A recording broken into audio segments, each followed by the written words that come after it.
Pemerintah tak mau tebus peretas PDN 131 miliar. Data sudah kita isolasi. Pemberitaan ini akan memberikan gambaran kepada teman-teman bagaimana nasib website Keep Kuliah ke depan, karena website Keep Kuliah termasuk salah satu dari sekitar 200-an website yang ada di pusat data nasional yang diserang oleh ransomware atau diserang oleh hacker. Nah, ketika pemerintah nggak mau tebus, ini tentu sedikit mendebar-debarkan karena bisa jadi website Keep Kuliah tidak bisa dipulihkan atau harus bikin baru. Bisa juga kita dengan positive thinking berharap bahwa website Keep Kuliah tetap nanti mungkin dengan server data yang baru bisa kembali pulih, bisa diakses dengan normal dan tidak ada masalah. Baik itu untuk penerima KIP kuliah yang tentu akan berharap di semester selanjutnya pencairannya bisa tepat waktu, ataupun ke teman-teman yang mau mendaftar atau sudah diterima di jalur seleksi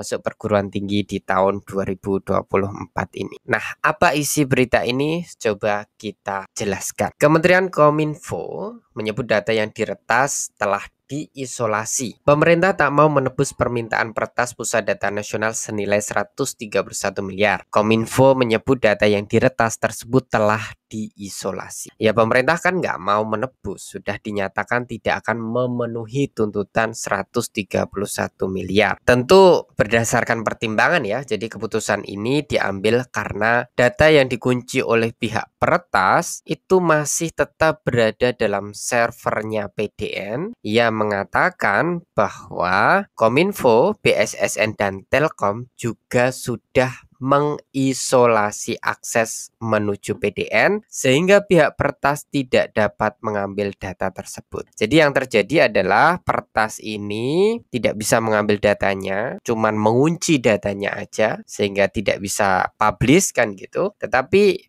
karena datanya ada di server PDN, maka langkah pertama yang dilakukan oleh pihak terkait ini ialah mengisolasi agar peretas tidak bisa mengambil datanya. Tapi kita berharap informasi yang keluar ke publik ini benar adanya gitu, bukan merupakan hal yang digunakan untuk menenangkan masyarakat saja ya. Kemudian lanjutnya ya dibiarkan saja di dalam, sudah kita isolasi jadi nggak bisa diapa-apain, nggak bisa diambil dia. Kemudian di sini dikatakan juga sudah diamankan, data itu sudah nggak bisa diotak-atik oleh dia, termasuk juga oleh kita lah. Karena sudah kita tutup, jadi datanya itu ditutup, tidak bisa diotak-atik peretas, tidak bisa diotak-atik oleh pemerintah gitu ya dalam konteks ini. Artinya, nah kalau nggak bisa diotak-atik gimana nanti? Berarti datanya dikunci dalam gua dong. Nah itu saya nggak paham ya, karena tentu ini bahasa-bahasa IT gitu ya. Lalu dalam informasi lanjutannya, PT Telkom Indonesia mengatakan data di pusat data nasional yang sudah kena ransomware tidak bisa direcovery. Recovery itu berarti tidak bisa dipulihkan. Loh, kalau nggak bisa dipulihkan gimana? Berarti apakah data-data pelamar KIP kuliah itu harus bikin baru atau gimana? Apakah website KIP kuliah nanti websitenya baru atau gimana? Kalau websitenya baru berarti nasib penerima KIP kuliah seperti apa? Harus bikin baru juga, memasukkan nomor rekening yang mereka miliki atau gimana? Nah, itu saya juga belum dapat penjelasan secara detail dari pemberitaan ini. Kemudian Telkom bekerja sama dengan BSSN, Kominfo, dan Bareskrim untuk melakukan penanganan ya. Jadi semua sudah mengerahkan seluruh tenaganya. Infrastruktur kita ya, kelembagaan kita sudah berusaha, karena ini kan objek vital sebenarnya. Pusat data nasional kok bisa diretas gitu ya. Nah, pusat data nasional itu adalah tempat di mana kita menyimpan data-data yang penting dari seluruh individu yang ada di Indonesia.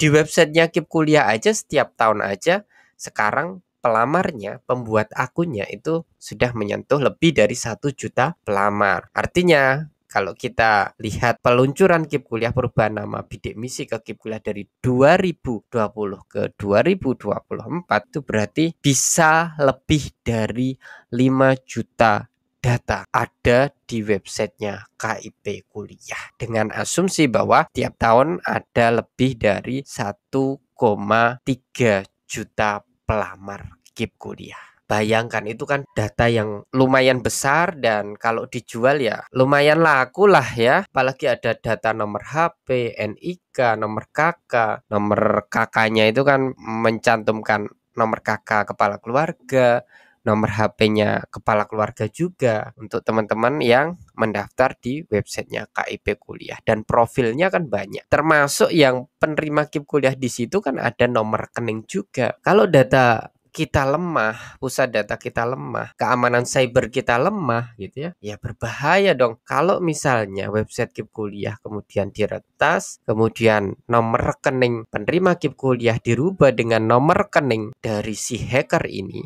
Pas pencairan bantuan biaya hidup bisa masuknya uangnya ke nomor rekeningnya hacker. Katakanlah nggak kaleng-kaleng lah, misalnya yang diretas itu adalah nomor rekening kampus ya, misal uang dari perbendaharaan negara kemudian masuk ke nomor rekening yang sudah dihack, itu kan banyak, besar sekali gitu ya. Misalnya di satu kampus tertentu angkatan 2021 sampai 2023 misalnya pencairan itu kan bisa lebih dari 3.000 kalau kampus besar gitu. Kalau untuk bantuan biaya pendidikannya kemudian diretas itu kan jatuhnya miliaran kan gitu. Jadi ini harus jadi catatan serius ke depannya bahwa untuk masalah vital Kominfo, Telkom, BSSN yang mengurusi data-data ini harusnya dipegang oleh orang-orang yang kompeten, bukan kemudian diberikan kepada yang tidak paham berkaitan dengan visi data nasional kita ke depan. Data itu vital dan jangan sampai misalnya suatu saat kemudian data KPU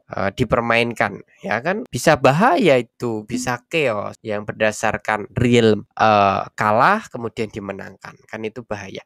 Atau katakanlah data di kejaksaan, kemudian data di kepolisian, data di KPK, kalau sampai kemudian kertas itu kan bahaya juga, data-data vital semacam itu dan seterusnya.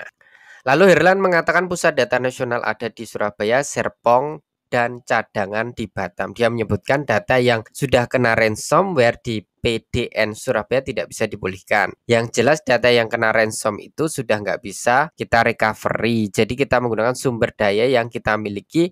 Yang nomor satu, kita mengidentifikasi ada tenan-tenan yang memang sudah memiliki backup di lokasi Surabaya maupun yang ada di lokasi Batam. Jadi kira-kira ada 44 tenan. Ada 44 tenan yang punya backup data. Nah pertanyaannya, kira-kira untuk website KIP kuliah ini ada backup datanya nggak? Kalau nggak ada ya berarti dari nol lagi. Potensinya kan seperti itu. Nah kalau ada backup datanya ya bisa kita ganti server aja lah.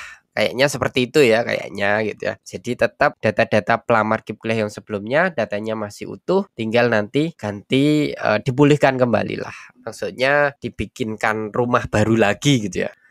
Herlan kemudian mengungkapkan recovery yang dilakukan saat ini menurutnya pemulihan dilakukan dalam 2 tahap. Jadi ini kita menyesuaikan dengan recovery stick 1, tahap 1. Jadi kontak, kemudian kita klarifikasi dengan para tenan yang punya backup tadi dan mulai kita upayakan untuk bisa kita aktifkan layanannya, tentu melalui medium temporer. Temporer itu berarti sementara ya. Jadi kita punya 2 medium temporer di PDN 1 dan 1 media lain yang kita siapkan untuk mengaktifkan. Semoga saja website KIP kuliah ada di 44 tenan yang punya backup. Kalau enggak masuk di situ ya kebangetan lah ya. Website KIP kuliah ini kan website nasional penting, vital sekali. Harusnya ada backupnya. Ya semoga segera dipulihkan. Kalau kita bicara perbaikan seperti ini kan perbaikan yang menyeluruh menurut saya, dan ini butuh waktu yang lumayan panjang. Kalau ganti website, bikin website baru mungkin gampang gitu ya. Cuman ini kan ada big data yang besar untuk website KIP kuliah. Jadi perlu dicarikan backup datanya ada atau tidak. Kalau ada nanti mungkin bisa diselesaikan dalam waktu terdekat, tapi kalau nggak ada backupnya ya berarti start dari nol. Dan misalnya ada backupnya ya dalam waktu dekat yang saya maksudkan tadi tidak secepat yang kita bayangkan. Jadi jawabannya bukan sabar sih ya, memang kita harus menyadari bahwa memang mungkin perlindungan data kita masih lemah. Atau jangan-jangan ini berkaitan dengan kebijakan pemerintah yang akhir-akhir ini menyentil judi online. Jangan-jangan ini perang antara bandar judi online dengan pemerintah ya. Harusnya nggak boleh tanggung-tanggung gitu ya. Pemerintah kalau memang mau berantas judi online, berantas saja seakar-akarnya. Lah nanti kalau datanya pemerintah dirusak kayak gini, ya jangan minder dong.